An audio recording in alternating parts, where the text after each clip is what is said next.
வணக்கம். சேலத்தில் திமுக இளைஞர் அணி 2வது மாநில மாநாடு பெத்தநாயகன் பாளையம் பகுதியில் நடைபெற உள்ளது. இதற்காக கடந்த 6 மாதங்களாக பிரம்மாண்ட பந்தல் அமைக்கும் பணி பல 100 ஏக்கரில் மேற்கூரைகள் அமைக்கும் பணியும் நடைபெற்றது.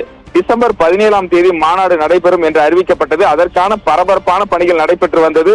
நாள்தோறும் ஒவ்வொரு அமைச்சர்கள் அந்த மாநாடு பணிகளை ஆய்வு மேற்கொண்டு வந்தனர். இந்த நிலையில் சென்னையில் மழை வெள்ளம் காரணமாக மாநாடு டிசம்பர் 24ஆம் தேதிக்கு ஒத்திவைக்கப்படுவதாக அறிவிக்கப்பட்டது. அதன் பிறகு மாநாடுக்கான பணிகள் நடைபெறுவதை விட்டு சேலம் மாநகர் முழுவதும், குறிப்பாக சீலநாயக்கன்பட்டி, கொண்டலாம்பட்டி தேசிய நெடுஞ்சாலைகளில் ராட்சத பேனர்கள் வைக்கப்பட்டுள்ளது. அது மட்டும் இல்லாமல் சேலம் மாநகர பகுதிகளிலான புதிய பேருந்து நிலையம், 5 ரோடு, அஸ்தம்பட்டி, ஏற்காடு அடிவாரம், அயோத்தியாப்பட்டினம் உள்ளிட்ட பல்வேறு பகுதிகளில் திமுக இளைஞர் அணி மாநில மாநாடுக்காக பிரம்மாண்ட ராட்சத பேனர்கள் வைக்கப்பட்டுள்ளது. ஆனால் 24ஆம் தேதியும் திட்டமிட்டபடி மாநாடு நடைபெறாதது.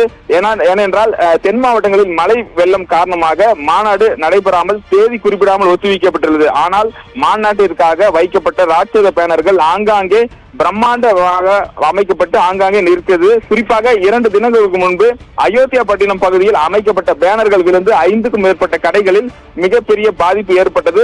தற்பொழுது ஆங்காங்கே வைக்கப்பட்டுள்ள பேனர்களும் தற்பொழுது சரியும் நிலையிலே உள்ளது. அண்மையில் கோவையில் ராட்சத பேனர்கள் விழுந்து உயிரிழப்பு ஏற்பட்டது. ஆனால் தற்பொழுது சேலத்தில் ஆங்காங்கே இளைஞர் அணி மாநாட்டிற்காக வைக்கப்பட்டுள்ள ராட்சத பேனர்கள் எப்போது விழும் என்ற நிலையே உள்ளது.